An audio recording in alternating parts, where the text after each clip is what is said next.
Good afternoon, everybody. How's everybody doing today? So, like I always ask, if you could please silence or vibrate the cell phones, please, so we could avoid any interruptions. My name is Mohammed. I'm the executive director here at the Jerusalem Fund and Palestine Center. As always, it's a pleasure to have you all here, and also everybody, the invisible audience watching online. So thank you all for joining us. I'd also like to welcome our distinguished speaker, her first time here, Dr. Sunaina Maira, who will be speaking about her latest book, which is called Boycott, the Academy and Justice for Palestine. The Boycott, Divestment, and Sanctions Movement, or BDS as it's known, has expanded rapidly, though controversially here in the United States, in the last 5 years. The academic boycott of Israeli academic institutions is a key component of the boycott movement against Israel. What is this boycott? Why does it make sense? And why is this an American studies issue? In this short, essential book, Dr. Maira addresses these key questions. Boycott situates the academic boycott in the broader history of boycotts in the United States, as well as in Palestine, excuse me, and shows how it has evolved into a transnational social movement that has spurred profound intellectual and political shifts. Explores the movement's implications for anti-racist, feminist, queer, and academic labor organizing, and examines the boycott in the context of debates about Palestine, Zionism, race, rights-based politics, academic freedom, decolonization, and neoliberal capitalism. Copies of the book will be available for purchase after the event, so please grab one on your way out. Just a little bit about Dr. Maira. She is a professor of Asian American Studies and was co-director of the Mellon Research Initiative in Comparative Border Studies at UC Davis from 2015 to 2018. In addition to Boycott, the Academy and Justice for Palestine, she's also the author of several books on Muslim, Arab, and South Asian youth culture and activism, including Jil Oslo, Palestinian hip-hop, youth culture, and the youth movement, as well as the 9/11 generation, youth rights, and solidarity in the war on terror. She co-edited Contours of the Heart, South Asians Map North America, which won the American Book Award, and the Imperial University, Academic Repression and Scholarly Dissent. Her current research is a community-engaged project on sanctuary activism and migrant solidarity movements in the US and Europe. Dr. Maira has also been involved with various community organizations and Palestine solidarity campaigns in the Bay Area and nationally. Dr. Maira will speak for about 40 minutes, after which we will have a Q&A session.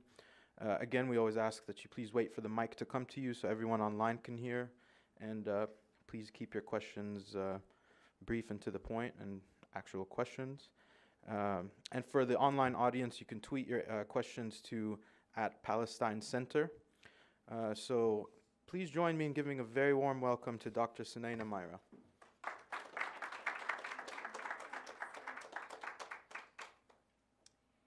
Thank you so much. It's such an honor to be here. I want to thank Mohammed for hosting me and for the Palestine Center for this wonderful event, and Samir Al-Qasim for all her support in arranging this visit. I'm going to just launch into my talk because it's hard to condense a book in 40 minutes, but I'm happy to answer questions and talk more about specific issues in the Q&A.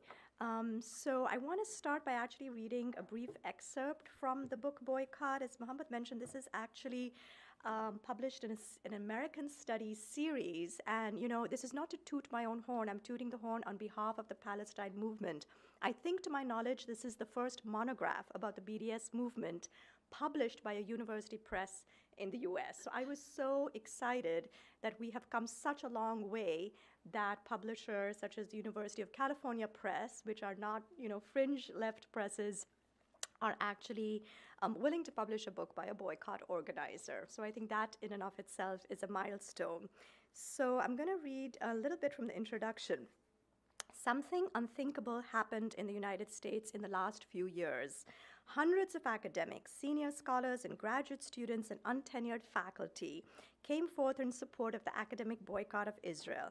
Beginning in 2013, the movement to boycott Israeli academic institutions has expanded rapidly, with one major academic association after another endorsing the boycott and adopting resolutions in solidarity with the Palestinian call for an academic boycott. But this movement emerged several years after Palestinian academics, intellectuals, and activists called for an academic and cultural boycott of Israel in 2004. After years of military occupation, failed peace negotiations, ever-expanding illegal Jewish settlements, ongoing home demolitions, the building of the Israeli wall, repression, and military assaults. So in a sense, in the book, I point out that BDS, or boycott, divestment, and sanctions, is actually a strategy of last resort. Everything else has failed to stop Israel's impunity. It's an admission of failure that nothing else has worked to end Israel's ongoing occupation, injustice, and warfare against the Palestinian people, and it follows the model of the South African anti-apartheid movement in using international pressure to challenge a rogue state. So the book focuses on these central questions. What is the significance of BDS and academic boycott activism in particular for the US Academy and for social justice movements? What political paradigm is introduced by the academic boycott, and how has this transformed the debate about Palestine-Israel in the US and in the Academy in particular? I focus on the academic boycott as a social movement that is at the intersection of anti-war, human rights, and global justice organizing in the university and beyond, and increasingly embedded in anti-racist, feminist, and queer movements as well.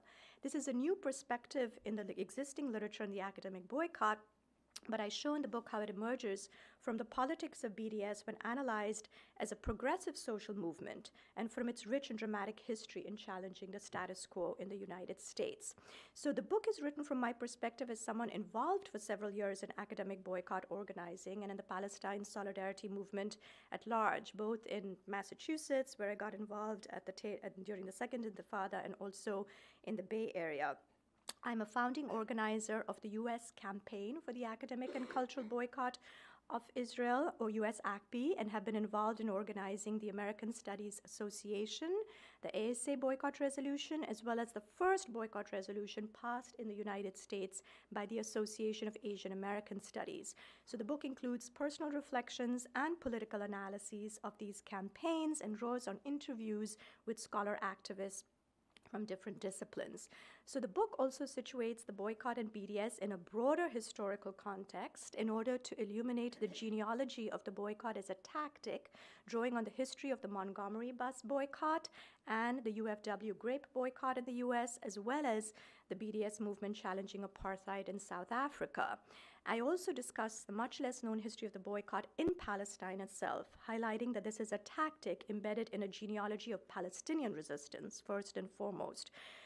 So there's been much public debate and media controversy about BDS, and there's a lot of journalistic and activist writing by now, and there are some edited volumes about the BDS movement, but I found there was hardly any scholarly work offering an analysis of the historical and political significance of the boycott. And so the book situates the boycott in the current debates about rights-based politics, international solidarity, and the neoliberal university. So one of the remarkable achievements of the BDS movement is that it has ruptured the sanction narrative about Palestine-Israel in the US. I think this is the most important thing, and it's a takeaway of the book. It has challenged the taboo and criticism of Israel. As some of you recall, Edward Said said that the last taboo in the US was criticism of Israel, right, and support for Palestine, and it has remained that way for a very long time, hence the furor about Ilhan Omar and so on. This taboo has for years been established as the norm, which has made it controversial, including in US universities, to speak about the Palestinian freedom struggle, or even just to criticize the occupation. In many cases, this silencing has occurred through the spurious charge of anti-Semitism, which has been challenged by Jewish anti-Zionists and Jewish American critics of Israel. While the lockdown on criticism of Israel has been increasingly resisted in the US Academy as well as media, and while there's been much more critical research about Palestine and Israel, scholarship on the political mobilization that has propelled these shifts is really meager. So, in my talk today, I want to emphasize three main points about the academic boycott movement and the political paradigm it represents.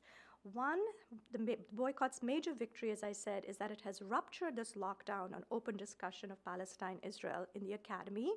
Two, the boycott fundamentally represents a decolonial framework for Palestinian liberation that is radical in its vision and based on an internationalist politics. And three, the boycott and BDS are part of joint struggles that link anti-racist, anti-imperialist, feminist, queer, and labor movements. So the suppression of Palestinian rights activism in the US, including on the left, has for many years led to the unfortunate label PEP. Now, how many of you here in this room have heard this label PEP? It's terrible. You know what it means? Progressive except on Palestine. And when I came to the US, I was just completely baffled by this. Why is it that in every movement, the environmentalist movement, the feminist movement, the queer movement, anti-war movement, there were Zionists present? Like, to me, it seemed like an oxymoron, right? But till recently, the Palestine national question could only be framed through a state-sanctioned, euphemistic discourse about the conflict. And any critique had to be limited to the Israeli occupation of the West Bank and Gaza and the territories conquered in 1967. The rise of BDS and the boycott movement has had two important effects. First, it centers justice in Palestine as integral to left movements for global and social justice. And second, it challenges the foundational narratives of the Israeli state and the displacement of Palestinians, beginning with the Nakba of 1948. So I will first explain the principles of the BDS movement and discuss the founding of the National Academic Boycott Campaign in the US and the amazing victories in the US Academy. And then lastly, I'm going to touch on the anti-boycott backlash and the solidarities BDS has generated. So the call for BDS, as some of you might know, as I said, was actually issued in 2005, a year after the call for the academic and cultural boycott. And the BDS call was issued by Palestinian civil society, including over 170 political parties, refugee networks, popular resistance movements, women's groups, and trade unions. So PAC-B called for a boycott of Israel by academics and artists until it complies with international human rights law. That's all it's asking Israel to do, is just abide by international human rights law by ending its occupation and colonization of Arab lands, dismantling the wall, 2, recognizing the fundamental rights of the Palestinian citizens of Israel to full equality, and 3, respecting the rights of Palestinian refugees to return to their homes as stipulated in UN Resolution 194. So, if you look at these three principles, it's significant to understand that this paradigm enshrined in the BDS call attempts to unify Palestinians from the West Bank and Gaza. So these are the territories occupied in 1967, right? It also represents a return, and also inside Israel. So if we think about it, it's all three segments of the Palestinian national body. It's the territories occupied by Israel in 1967, it's the Palestinians inside the 48 borders, and it's the refugees in the diaspora. BDS also represents a return to grassroots mobilization outside of Palestinian national parties and beyond the language of statehood.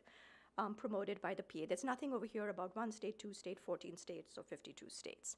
So BDS, I think, is important to situate also in the political crisis in Palestine since the Oslo Accords, for it represents a revitalization of mass politics at a time of political disillusionment. Oslo was, for many Palestinians, a betrayal of the national struggle for self-determination, as it bestowed only limited sovereignty to Palestine, promoted neoliberal governance, and relegated the PA to the role of collaborator with Israel in maintaining internal security. It also compromised on the right of return of refugees and the rights of Palestinian citizens in Israel, as you know, giving up on these two groups of Palestinians and thus splintering the national movement. So the Oslo framework that rested on the two-state solution confined a Palestinian state to only 22% of historic Palestine. The BDS movement is thus an important political intervention in the post-Oslo moment of political hopelessness and the spatial shrinking of the Palestinian nation. BDS is one plank in an autonomous grassroots movement to expand the horizon of the Palestinian national struggle, and it is one to which many Palestinians of diverse ideological persuasions, religious backgrounds, and generational and geographic locations belong. So the BDS movement has also revived the language of third worldist solidarity and returned Palestine to the internationalist framework in which the struggle was situated in the 1960s and 70s. So this Palestinian movement uses the framework of freedom, justice, and equality, core political principles, invoking international law and insisting on the simple axiom that Palestinians are entitled to the same rights as the rest of humanity. One of my favorite t-shirts from the movement is got human rights question mark, Palestinians don't. It's just arguing that Palestinians be accorded the rights afforded to other humans.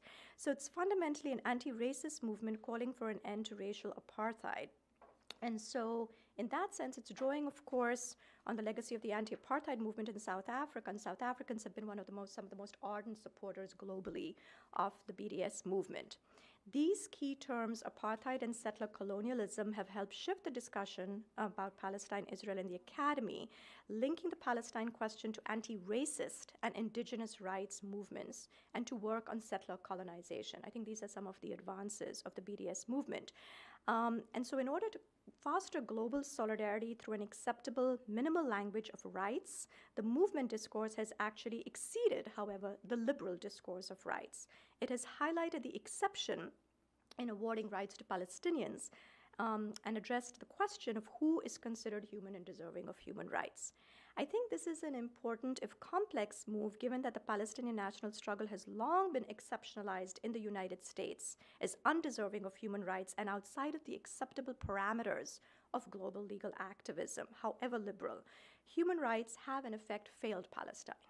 So this has led to a great deal of skepticism amongst activists about human rights as a viable framework for Palestinian national liberation, especially in Palestine.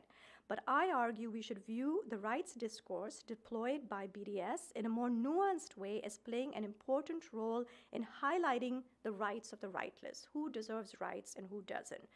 And so in this sense, I think it's important to remember that the Zionist allegation that the boycott poses an existential or strategic threat to Israel, we're constantly bombarded with this accusation, right? BDS is going to destroy Israel. Well, if you think about it, that suggests that if Israel complies with those three principles, right, that it will no longer exist as such. That is the logical outcome of these three specific demands of the BDS call, is that Israel would have to cease its colonial and racially discriminatory policies, it would have to end its military occupation, and would have to recognize the right of refugees to return as stipulated in international law. So in effect, Israel would no longer be entitled to uphold the supremacy of Jewish citizens over non-Jews. You know, Netanyahu said the other day, Israel is only a state of its Jewish citizens. Right? Palestinians do not exist as citizens in the eyes of the state with equal rights. It will no longer be a colonialist, apartheid, militarized garrison state. The core character of the Zionist state would be transformed, I mean in theory, and the racist logics of Zionism dismantled if it were to follow these three principles. So while the boycott formally relies on a rights-based approach, the BDS principles implicitly promote an anti-Zionist and decolonial paradigm for liberation. That's why the Zionists go nuts sometimes, because they understand what that adds up to, right? So I don't dwell in the book on the cultural boycott of Israel, because those campaigns take place in a different sphere that I'm not as involved in, and they involve different strategies, generally based on the refusal of international artists to perform in Israel until it complies with the principles of BDS, and it involves a rejection of Israeli state sponsorship of cultural events. But the cultural boycott is crucial for drawing attention both to Israeli apartheid and to the deployment of soft power to whitewash these through an international PR campaign, as was the case in apartheid South Africa. You remember Sun City, how important it was that artists stopped playing in South Africa under the apartheid regime. So inspired by the global cultural impact of artists and athletes who refused to participate in apartheid South Africa, the cultural and also sports boycott has been growing. And so we have major icons such as Danny Glover, Lauryn Hill, Roger Waters, authors such as Alice Walker, Cornel West, Viet Nguyen, Junot Diaz have publicly supported the boycott, and NFL players have also begun refusing to play in Israel. So the academic and cultural boycott works in tandem with divestment campaigns organized by undergraduate and graduate students, and this is actually from UC Davis, from my university. As part of the larger BDS movement, And so BDS offers a toolkit of different strategies that can be deployed in various contexts that work in coordination with one another. There are numerous consumer and corporate boycott and divestment campaigns across the US that have galvanized ordinary citizens and consumers. So another important arena of BDS mobilization is divestment from Israel by churches, which has included a string of successes in the AFSC, the Mennonite Central Committee, the United Church of Christ, Presbyterian Church, United Methodist Church. All of these campaigns are really significant for the larger BDS movement. But the book focuses on the academic boycott, given its meteoric rise in the US in recent years, as a campaign that shines a light on important shifts in the US academy. So I'm going to talk a little bit about the founding of US ACB, which emerged as an organized force in the late 2000s. It was founded by scholar activists, including myself and a group of other academics during the war in Gaza in 2008-2009. As you recall, during that massacre, approximately 1,400 Palestinians were killed. Israel destroyed schools and universities, including educational institutions and academic life. This attack was part of an ongoing assault on the Palestinian right to education over the years. As you know, there have been closures of Palestinian schools and universities, restrictions on freedom of movement, military violence, and incarceration targeting students and scholars that has led to a state of scholasticide, or destruction of the educational environment in Palestine. So in response to that latest Israeli war on the engaged Palestinians in Gaza, a group of US-based academics from different fields, including myself, decided to form an official structure for basically mobilizing US academics around the PACB call. So we decided that we needed a national platform for recruiting endorsements from US academics and cultural workers, and so we called for scholars and students to refuse collaboration with Israeli academic institutions, not with individual Israelis. This is very important. That is obfuscated by our adversaries. It has nothing to do with refusing dialogue or collaboration or co-authoring or invitations with individual Israelis, Jewish or otherwise.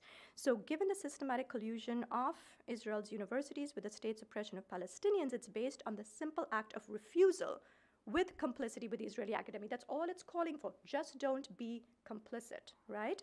Until it supports human rights of Palestinians.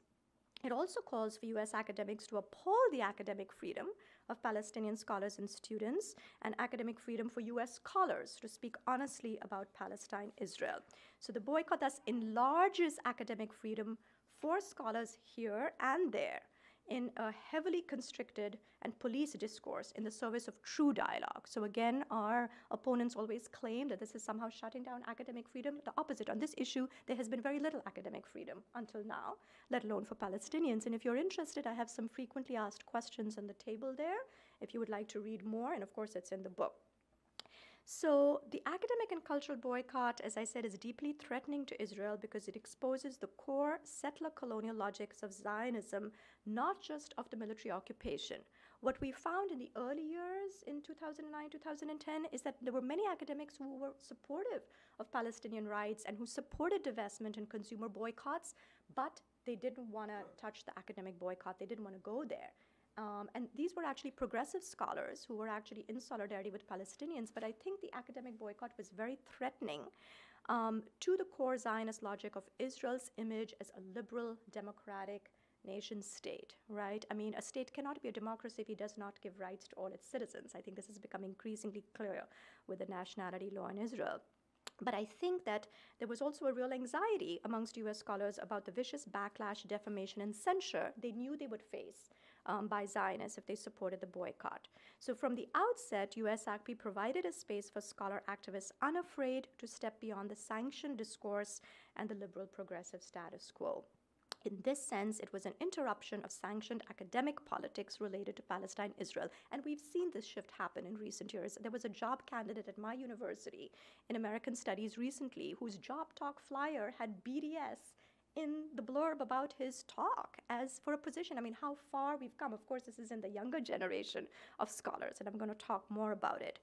And so I can tell you a little bit more about the structure of US ACB if it's interested, but I just want to mention that a key project by US ACB that was the catalyst for the historic academic boycott victories in subsequent years was the academic delegation to Palestine that we organized in 2012. By now, there have been several different kinds of delegations to Palestine.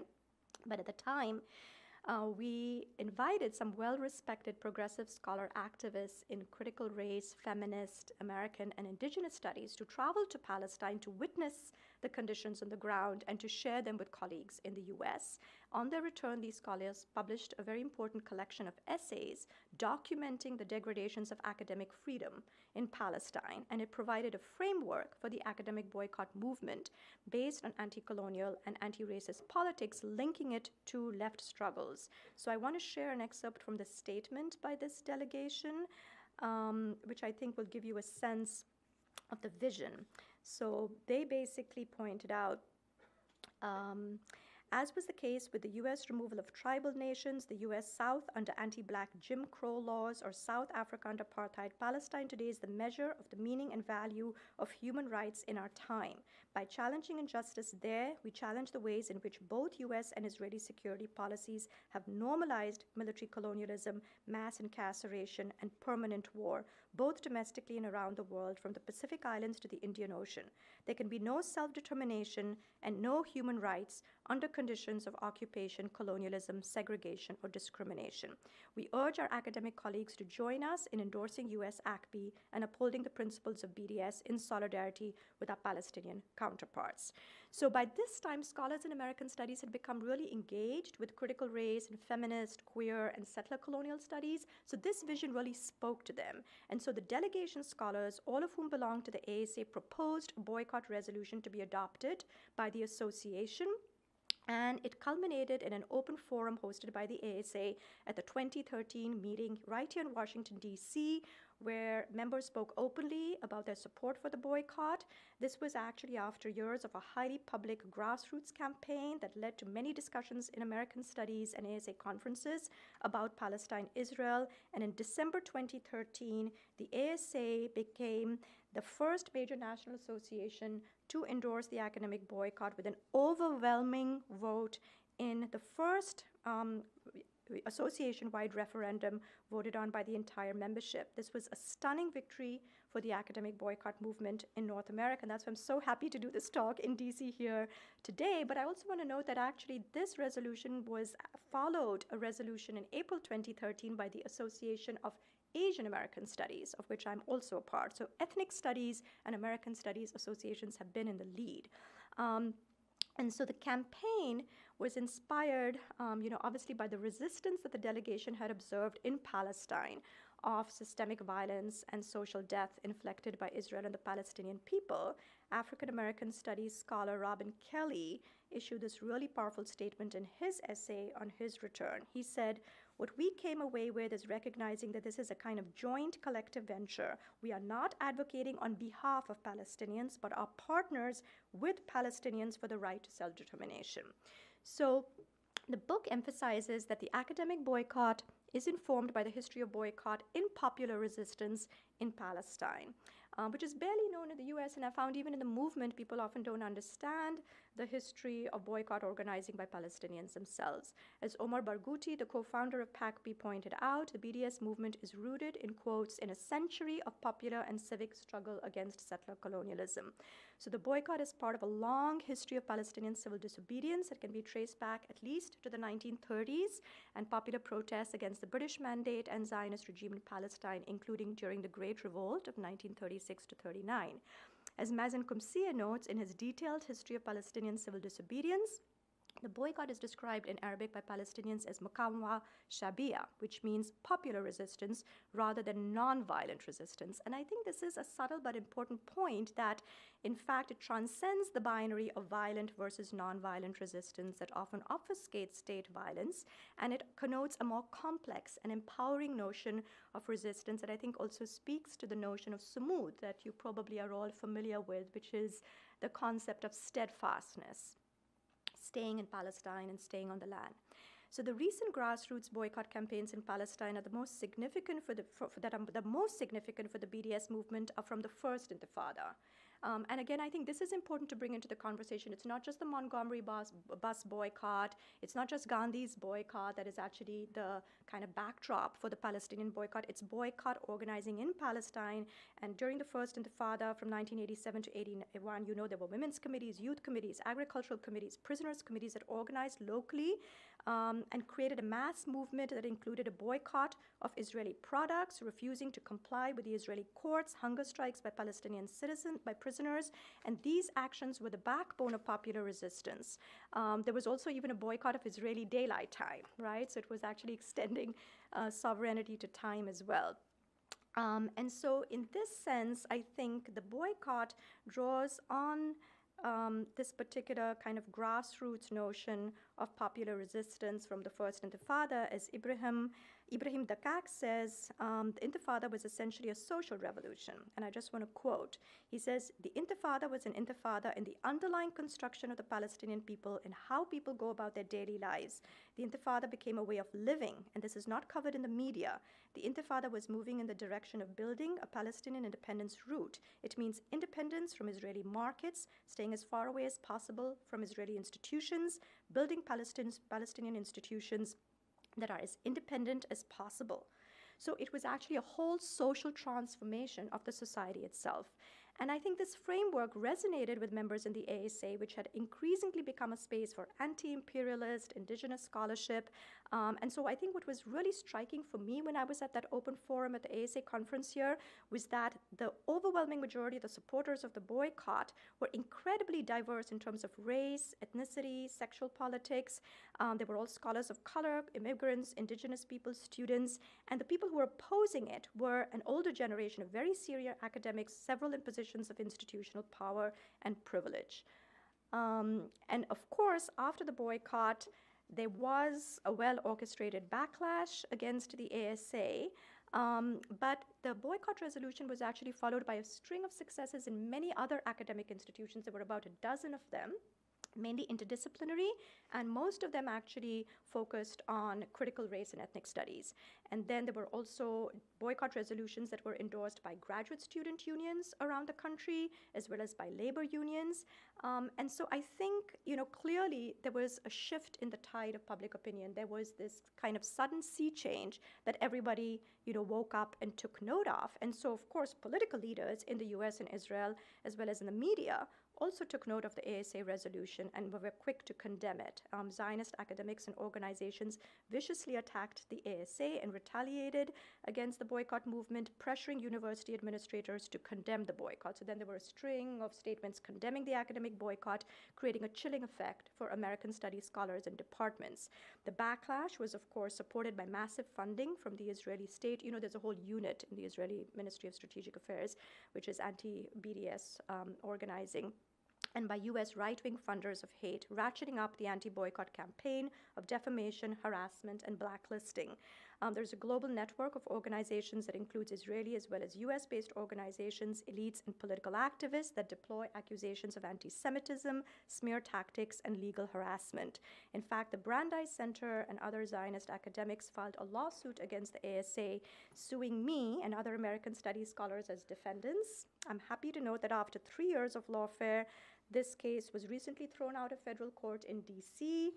And so that's a major victory. Yes, I know. I'm happy to be here on that note. Of course, they have appealed the suit, and they'll keep on filing other lawsuits because, this is what right-wing groups do when the discourse starts changing, which is very unsettling for them. And there's been lots of focus on the anti-boycott backlash, so I kind of don't want to rehearse it here because I think it's well documented by now. But I think the important point is that this exceptional censorship of Palestine in the academy has created what the well-known Palestinian-American scholar Stephen Salaida called the Palestinian exception to the First Amendment. And I think this is very poignant. How many of you have heard of Stephen Salaida, by the way? So he was fired from the University of Illinois Urbana-Champaign after publishing many books that were critical of Israel and Zionism, and after tweeting ostensibly in criticism of the massacre in Gaza in 2014. But it was really also partly because of his public advocacy for the boycott, because he was also a colleague in US ACB with us. And so I think that it's really sort of poignant that he was the one who paid the price to expose that nexus of Zionist intrusion into academic freedom in the US. And in 2015, by the way, Palestine Legal and the Center for Constitutional Rights issued a document that was titled with Sunaina's quote. It's called the Palestine Exception to the First Amendment, which notes that the overwhelming majority of cases of censorship, investigation, administrative sanctions, and criminal prosecutions related to Palestine are from students and scholars. So the academy is the most difficult place to talk about Palestine in the US when it should be the opposite. The university should be a space for intellectual inquiry and open criticism, yet people lose their jobs for daring to criticize Israel, not Sudan or Russia or China or India or whatever.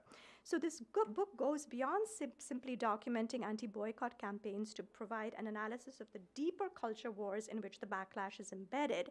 And so I wanted to kind of step back rather than just recounting more of these horrible incidents to think about the ways in which the crisis of academic freedom in the US university hinges on anti-Palestinian repression. This is the funnel for academic repression in the US university, right? And it's also revealing of the racial, class, gender, sexual, and national politics that exposes the nexus of Zionist settler colonialism and US imperialism.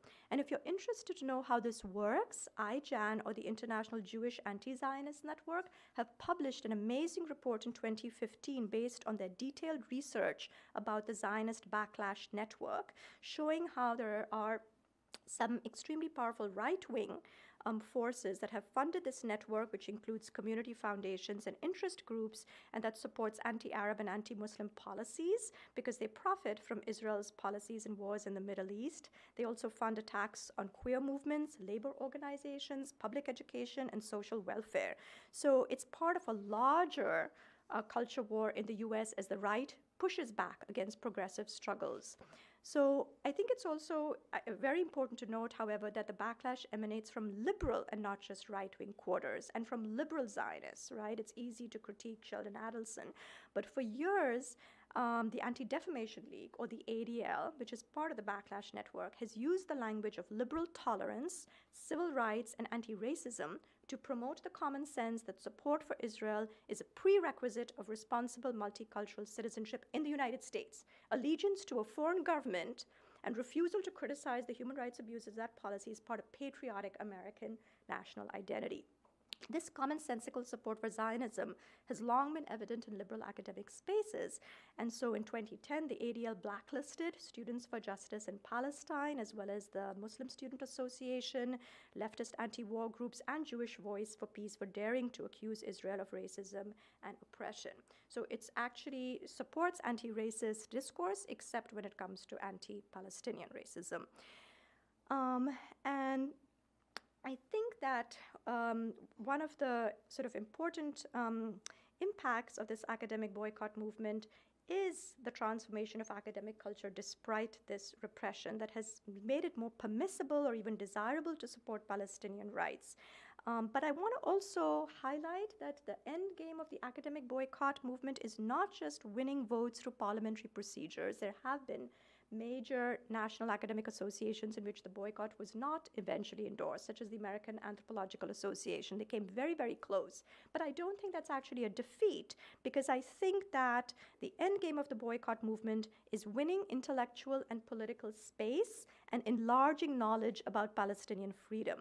And so I think if we reframe what success or failure means, we can see that what occurs in the process of organizing resolutions forces scholars and students to engage in critical public discussion about Palestine-Israel. So its success has been waging this war of position or cultural and ideological struggle against the taken for granted ideas of the dominant classes. This is important to keep in mind when thinking about Zionist backlash, because Zionists have thrown their resources into aggressive attacks and legal warfare because they realize they're losing this cultural struggle, which is what matters, right, to them. And so I'll end by just saying that one of the central defeats for Zionists has been the growing solidarity between the Palestine movement and other social justice struggles in the US. We have major, for example, Chicanx student organizations endorsing BDS. In 2015, over 1,000 Black scholars, artists, students, and organizations signed a statement of solidarity with Palestine, including Angela Davis and Cornel West. In 2016, there was a public statement supporting BDS by the Movement for Black Lives, which grew out of the Black Lives Matter movement. And then, of course, you all know about the historic solidarity between the Black Lives Matter movement, the protests in Ferguson with people in Gaza against police violence.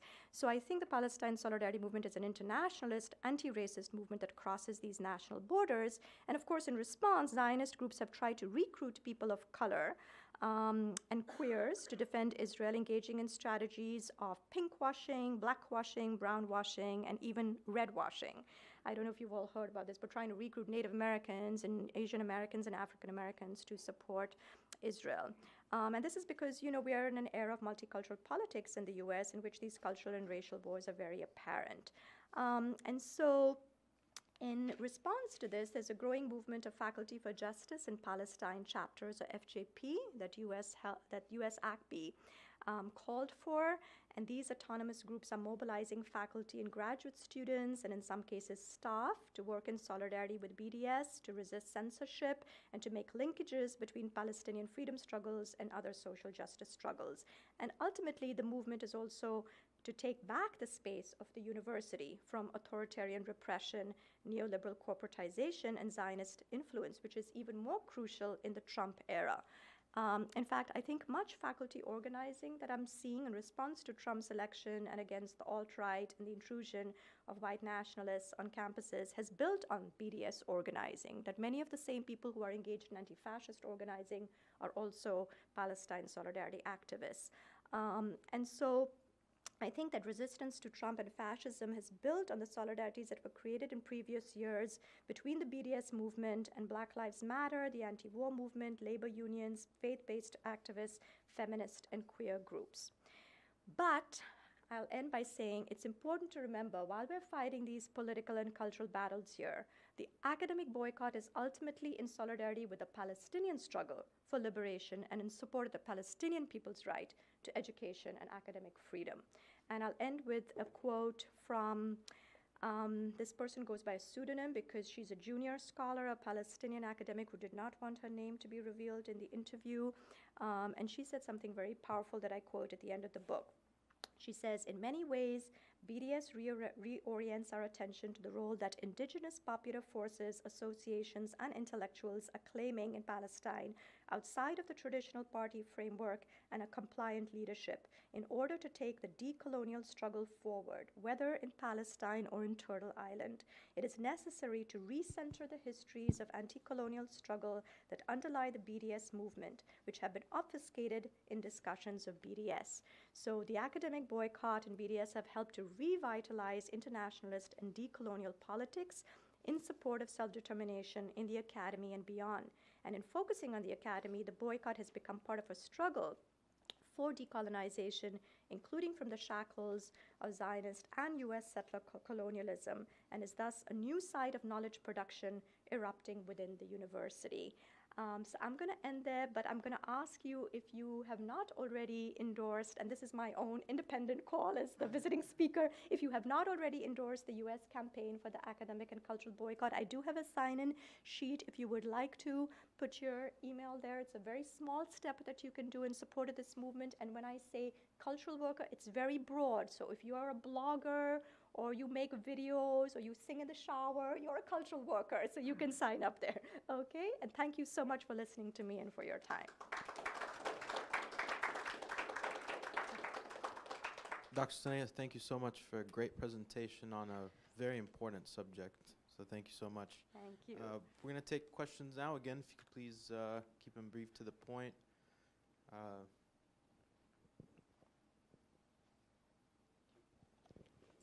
In the anti-apartheid movement in South Africa, how much can one claim that the BDS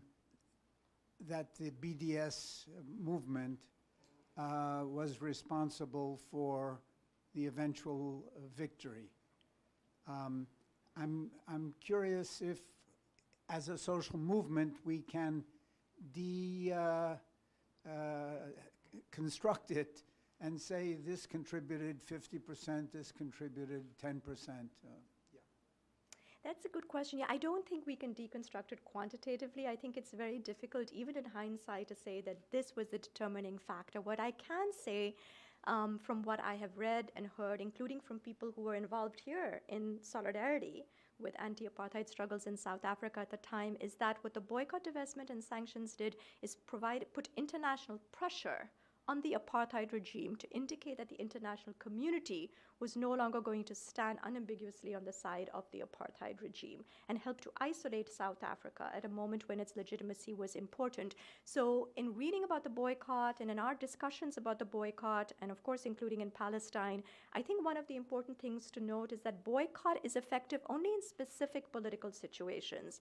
One of the factors that makes a boycott an effective political strategy to exert from outside a state on that society's practices is when that state is vulnerable and concerned about its international image. We know that Israel is deeply concerned about its international image. That's why it puts millions of shekels into its anti-BDS unit and into its Hasbara or propaganda campaigns, because it matters to Israel that it has a particular image, right? And so I think a similar point, that is, I think, the extent to which the analogy is significant. And we know that when Archbishop Desmond Tutu went to Palestine, his comment was he thought not only that it reminded him of apartheid South Africa, he felt it was worse, in his opinion, right? So I think in those conditions, when a state systematically for decades is violating international human rights law and nothing seems to be stopping it, it is incumbent upon international civil society to do what is in its power. What is in its power is we cannot go to Palestine and end the occupation. What we can do is just simply refuse. It's about withdrawal of complicity. It's like what Martin Luther King said about the civil rights boycott. It's about stepping outside of the system of injustice. It's not actually a huge deal. It's not a very heroic act, in my view. It's a very small thing. It's just saying, if you get an invitation to a conference in Tel Aviv University, just say no. I have 100 conferences that I go to. I am not suffering if I do not go to Tel Aviv University one year, right? That's the point, I think.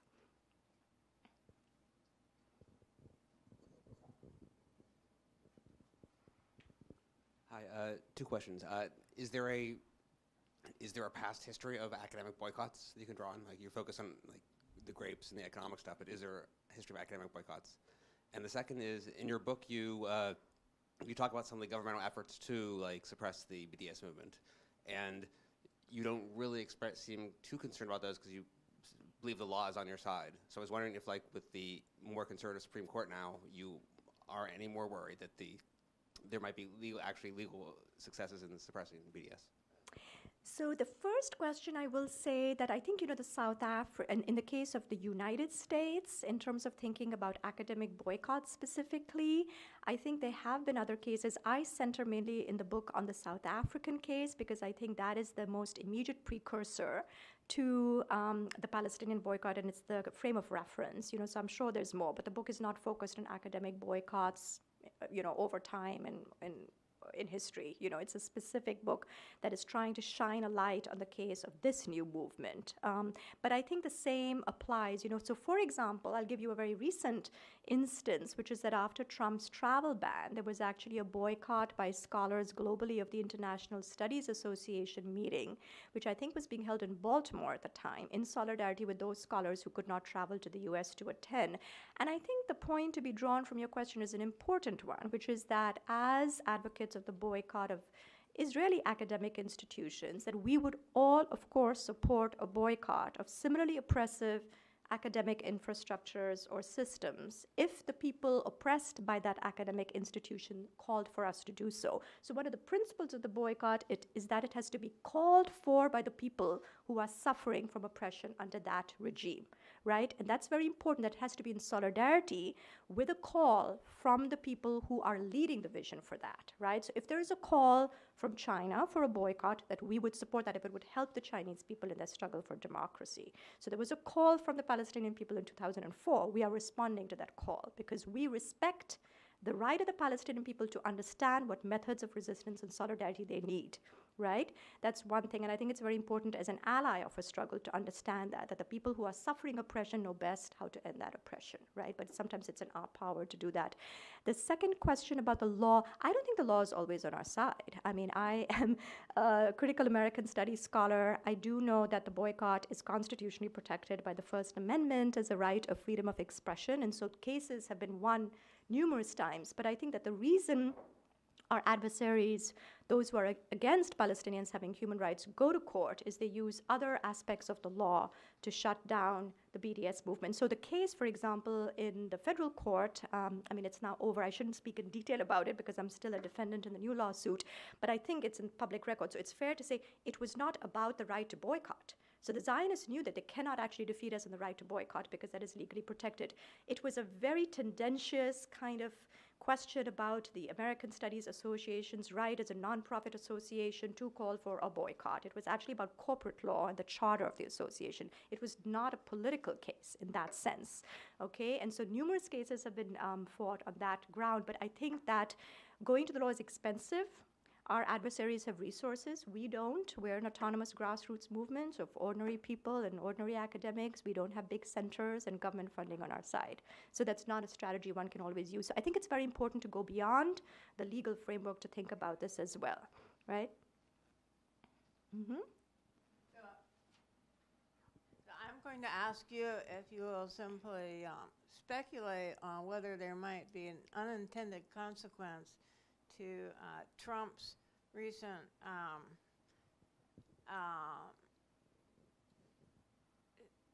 I don't know what the term is, but executive order, I guess, that far-right speech must be protected in university campuses. Yeah, you know, I did another book which is actually on this issue. It's called the Imperial University. And in that book, my co-editor and author Pia Chatterjee and I looked at the academic freedom principles established by the AUP. Like the law, academic freedom is not always on the side of struggles that are not considered legitimate in the US Academy. It's a limited framework that gives equal rights of freedom of expression to neo-Nazis as it does to queer activists, right? I mean, so under academic freedom, it's a libertarian principle. It's not a progressive principle. So I don't think there's anything new in that. I think the point is that academic freedom is a concept that is inherently constrained because it's just about the right to stand in the public square and say whatever you want. And it could be, you know, against abortion, and you're equally protected, you know, under academic freedom. So I think that the struggle is not going to be won in terms of academic freedom, but we can use academic freedom to think about the fact that Palestinians have little to no academic freedom living under occupation and living in Israel. That's the point, you know. They don't have minimal academic freedom. I'm going to ask a quick question. So you mentioned the ASA, the ruling about that. So just out of curiosity, do you have any idea who are the types of people who did not endorse it? Was it people who are sympathetic to Israel or Zionism, or is it just academics who didn't think that it was productive? Do you have any idea about that? Yes, I do, because we had a public forum. We had an open town hall meeting, and so I don't know about people's online ballots, but what was very clear, as I said, is that there was an overwhelming call for the boycott, particularly by the younger generation of American studies scholars, and they were overwhelmingly diverse. So it was actually, the racial politics were very striking. It was really largely, as I said, many people, scholars of color and people in critical race and ethnic studies and critical American studies and indigenous studies. And on the other side, we had a senior, older, mainly white cohort of very privileged, established academics in the institution who bombarded us with, you know, accusations, hate mail. And so it was also a struggle within the field of American studies about the direction of American studies. And I think there was a generational conflict that was also happening there between those who defend a certain notion of American studies that's very conservative. So I'm not sure, yeah, I think it was actually so striking because it was an overwhelming majority that endorsed the boycott, that really felt, of course, I mean, this is the least we can do. And you know, the ASA is not the Middle East Studies Association. It doesn't have, you know, major collaborations with Israeli universities, but simply endorsing the call, you know, much as they did in the case of South Africa. Thank you. First of all, thank you for bringing us this wonderful photograph. Can't breathe, Eric Carter and Ferguson.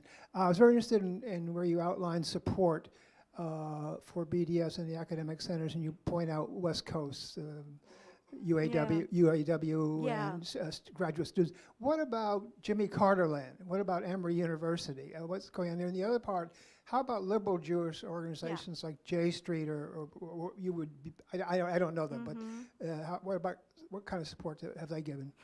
So you're asking about BDS generally, not specifically the academic boycott outside of California. Yeah. No, it's spread nationally. I mean, there have been divestment resolutions on hundreds of campuses all across the U.S., including in Jimmy Carter Land. And in fact, there have been some really important divestment resolutions and campaigns in cities such as Atlanta and Durham against collaboration between American and Israeli police forces in recent years. So I think those are really important to note. So it is a national grassroots movement. I think the beauty of BDS is that it's not a centralized top-down movement. Anyone in any local community can decide to look at important nodes of complicity with Israel and start a campaign about that. Now, your second question was? No, so that's kind of the liberal Zionist equivalent, you see. So yeah, so that is actually not an ally of the BDS movement, but I think it's a kind of softer approach to AIPAC. It's AIPAC light, you know. And I think those campaigns are actually quite insidious because I think particularly in the academy, which is supposedly a liberal sphere, I think it's confusing for people because I think this language of tolerance and dialogue and coexistence can actually really obscure some of the kind of structural issues that persist. Could you explain how you make the distinction between boycotting an individual scholar and an institution, an Israeli institution? Yeah, the distinction is very clear. No boycott of individuals. PACB does not call for a boycott of individuals. It's not boycottable, so you cannot refuse. The PACB does not call for people to refuse collaboration with individuals, refuse co-authoring articles, refuse doing engaged in research, as long as it's outside of institutional funding from the Israeli University. If you go to PACB's website, they have detailed guidelines because they spent a long time talking about it. So there's never a boycott campaign targeting an individual, no boycott X. It's about boycotting the Israeli Academy, which by and large is a public institution. Most Israeli universities are public universities, and so they all get funding from the Israeli government. None of them has ever spoken up against Israel's policies and human rights violations. There has never been a collective statement by the majority of Israeli academics speaking out against oppression. On the contrary, Israeli universities have been complicit in discrimination, censorship, and even violence in some cases against Palestinian students.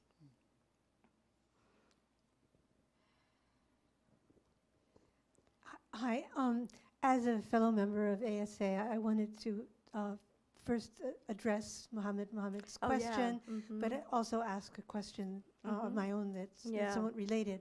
I remember very well the 2013 campaign, and some of the people who were against it, I was totally shocked by, like Richard Slotkin, whose whole career, I mean, somebody I really tremendously admired, whose whole career was about analyzing settler colonialism, and yet on this issue, he not only came out against the boycott, but actually tried to get the ASA to rescind the vote. Yeah. I also had two younger colleagues whose stance I was very confused by. I won't name them.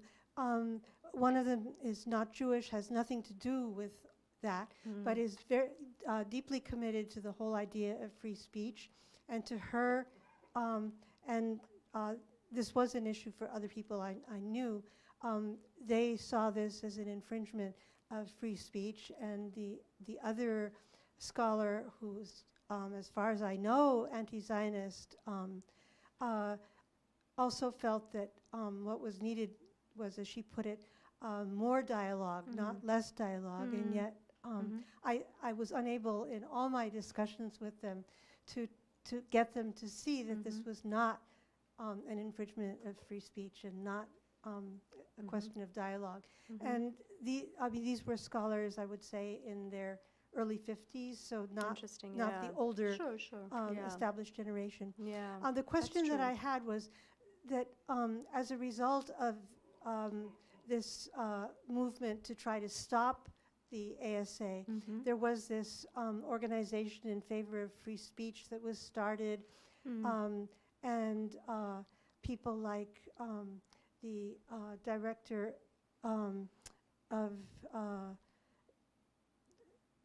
the theater director, Ari Roth, here in D.C., people here locally know, even though you may not, were involved in leading it, along with the academics who sort of fought a rearguard action against it. So I was just curious, since I'm not a member of that organization, I have no idea what's happened to it, whether it's still going, whether the movement for free speech and against boycotts, what is its fate?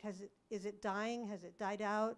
It must have, because I haven't heard of it, frankly. And I want to say that I think that is so misleading. I mean, to pit free speech against the boycott, whereas I have spent the last 40 minutes pointing out, it's the opposite. We don't have free speech on Israel-Palestine. People are getting fired from their jobs. People are getting detained at Ben Gurion. People are actually, having courses canceled at US Berkeley. So there has been no free speech on this issue for decades. The boycott has enlarged free speech. So we have to think about free speech for whom, right? Is it for those who support occupation and violations of human rights? Yeah, they've been allowed to go around and talk about that. But I think what got lost in that whole debate was academic freedom for Palestinians. Who has talked about academic freedom for Palestinians and what's happened in Palestine for the last 50, if not 70 years? No one has ever been raising a hue and cry about that. There have been no resolutions passed. No one was upset about it. No one actually tried to challenge other people. What are you doing for the academic freedom of the Palestinian people funded by the US government and our taxpayer money, right? There was never any concern about that, right? What about this group of people, right? So that's why they're exempt, it seems, from academic freedom and the right to education. So it's very twisted, but I think the point is that there is a lack of political argument on the other side and a lack of moral clarity. That's why people resort to these arguments, because they want to muddle the issues. So people who are concerned are like, oh my gosh, this is actually going to be blacklisting some Jewish scholars, and so it's anti-Semitic. Well, that's not true. So if you look at the information and you look at the principles of PACB, it's very clear. The Palestinian people are not calling for any kind of anti-Semitic boycott. On the contrary, right? And so I think it's just about obfuscation, because there is no valid counter-argument. And so I think that's very important, even when it comes to the law, to think about that people use other strategies when they are losing the political argument. And every time Israel commits another massacre, people start questioning why this is happening, Hi. Have there been any recent academic associations voting for BDS or in taking it on, and are there any other associations looking at that in the near future? There were a string of boycott resolutions in the immediate aftermath of the ASA resolution. As I said, there were about a dozen of them. And I think that, in my sense of my reading of this is all the associations in which the boycott resolution could have passed it, because these were the spaces in which it was fertile ground to have these discussions, because they were more progressive, they were interdisciplinary, and they were more open. In the major disciplinary associations, it's also, of course, much harder, because there's more institutional resources, there's more institutional privilege, and so that's why in the American Anthropological Association, it was very close, though, the vote. And the MLA, which was, of course, highly contested, because, disciplines like English and anthropology are core disciplines in university. So the battle is much fiercer. But as I said, the point is really not to think about this as winning votes through parliamentary procedures. It's about opening up the space. And to the extent that in the AAA and the MLA, there were years of discussion about Palestine. After many years of lockdown, I think that was a big success. So they may or may not happen, but I want to, and actually I'm glad you asked me this question. One of the things that US ACB has been advocating for, given that these boycott resolutions have passed in the spaces in which they were likely to pass, and given divestment resolutions have passed on the campuses where they're likely to pass, we're calling on people to actually enact academic boycott on the local level by boycotting study abroad in Israel programs. These are a major tool of, in addition to all the funded trips that Israel provides for others to come and sort of, absorb the Israeli narrative about the situation on the ground, this is an opportunity for them to also bring US students, right, to offer them the Israeli perspective. And, you know, just as was the case in South Africa, we're calling on people not to cross the picket line and not to go to Israeli institutions for study abroad, but to go on their own and go independently and see for themselves what is happening. So I have some flyers there. If any of you are connected to campuses and would like to share that, feel free to do so. I think at a time when we have a lot of conversations around borders, the right to mobility, freedom of movement, the right of families not to be separated at the borders, the Study Abroad campaign was launched on Land Day of March 30th of last year, respecting the Palestinian people's right to freedom of movement, that until Palestinians have that right to freedom of movement in their own country, we should not cross that picket line and cross those borders. That's the point. Mohammed, do we have time for more? Or? Yeah, we have time for I really like the way the BDS movement has shifted the discussion from anti-Semitism to the principles of solidarity and equality.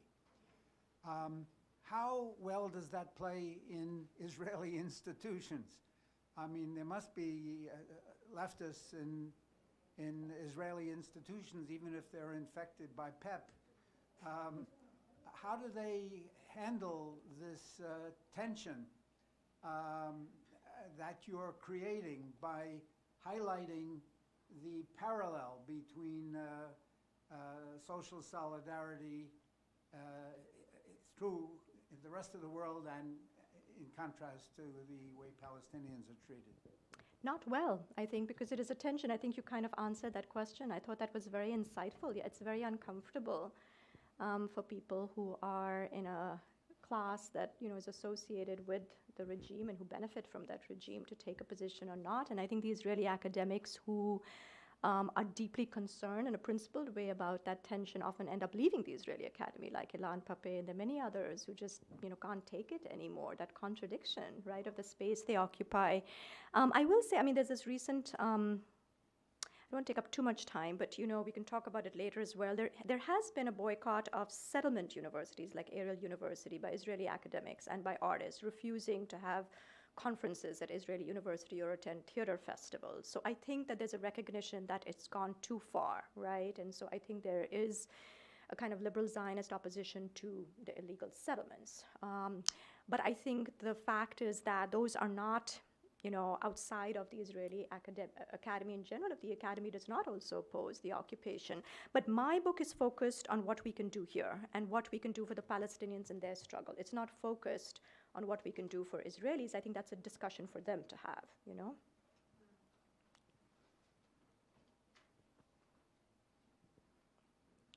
Hi, I was just wondering if you could say something about what's going on at Pitzer in connection with... Yes, thank you. Thank you for giving me that lead. And then maybe we should wrap it up so that, you know, I can answer your questions individually. So the Pitzer College faculty were the first, I think, faculty senate in the country to actually not only endorse the academic boycott at the university level, but to actually endorse the boycott of the study abroad in Israel campaign. And so they called for their university to end its study abroad program in Haifa University in Israel. And of course, you know, all hell broke loose and, you know, all this backlash has rained down upon them. But I think it's really striking. It's a small liberal arts university, it's a private university, and these faculty, we're not connected to any of them. You know, I mean, that's the point. I mean, this is a grassroots movement that has spread like wildfire. They thought about it, they looked at the principles of the boycott, and they decided, yeah, we don't want to be participating in this until Israel recognizes these human rights principles. I think that's a very important case to bring up. Thank you. Thank you.